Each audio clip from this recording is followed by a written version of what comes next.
Excelentíssimo Sr. Presidente, excelentíssimos Srs. Deputados, os agricultores e os pescadores sabem que não podem contar com o Partido Socialista e muito menos com os seus parceiros de geringonça e têm muitas dúvidas se podem contar com o PSD.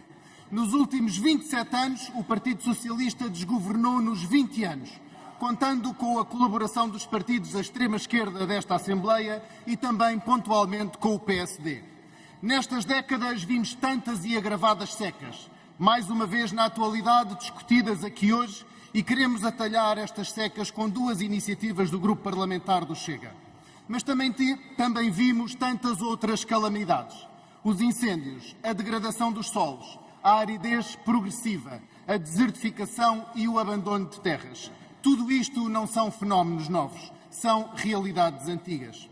Todas estas calamidades têm vindo a crescer de ano para ano. Não por serem uma fatalidade, Srs. Deputados, mas porque são consequências das más decisões políticas dos governos portugueses. Governos esses que se vergam a uma agenda antissoberanista e globalista imposta por Bruxelas aos nossos valiosos territórios e gentes. Excelências, um povo que abandona o campo e o mar é uma nação que entrega de forma gratuita a sua soberania alimentar, ficando dependente de outras nações. Pois, infelizmente, é o que se passa em Portugal e pela mão do Partido Socialista.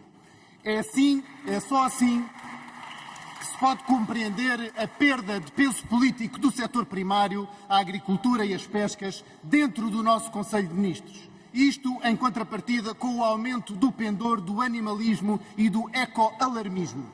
É só esta a razão que permite ainda a Maria do Céu Antunes ocupar a pasta da agricultura. A nossa capacidade de alimentar os portugueses diminui de ano para ano.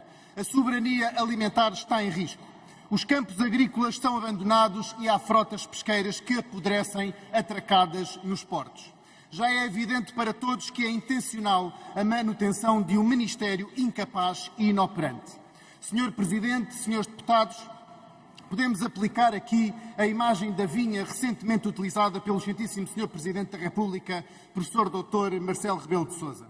Nesta imagem, de certa forma, também o Sr. Presidente se autorresponsabilizou por não cortar os galhos velhos e secos de onde já não brotam frutos. Não são só os ministros João Galamba, João Gomes Cravinho ou Maria do Céu Antunes, mas é o próprio Primeiro-Ministro António Costa, que deveria ser podado pelo próprio Sr. Presidente da República, que, pelos vistos, percebe da poda. É este governo que precisa de uma poda profunda para permitir que a seiva da esperança possa dar vida aos campos, ao mar e às nossas gentes. Enfim, uma poda de árvores infrutíferas para dar uma nova esperança a Portugal.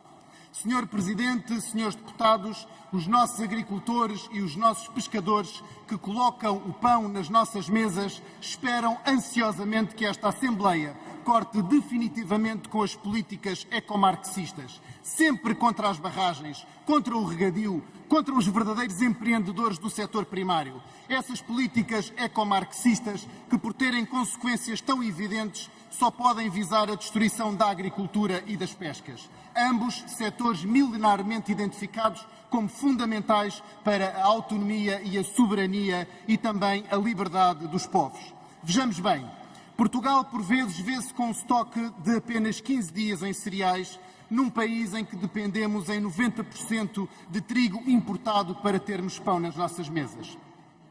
Excelências, o grau de aprovisionamento de trigo nacional está nos 5% e o total de cereais está nos 20%. E só para dar outro exemplo, importamos 40% da carne de porco para as nossas mesas vinda de Espanha. Tudo isto é uma consequência das políticas em vigor que fazem com que o déficit alimentar de Portugal continue a crescer e seja dos mais altos da Europa. As políticas impostas por António Costa e a manutenção do Ministério incompetente são apenas uma atualização light das políticas de Lenin e de Mao, são umas políticas herdeiras da grande fome e do Holodomor. Depois da política agrícola comum, António Costa sabe que pela destruição da produção primária quer a escravatura e a dependência do povo e deixar os agricultores a aspirar por uma compensação e por uma asfixia imposta. Mas leiam bem os nossos lábios. Não, o Chega não vai permitir a morte da agricultura e da pesca portuguesas. Muito obrigado.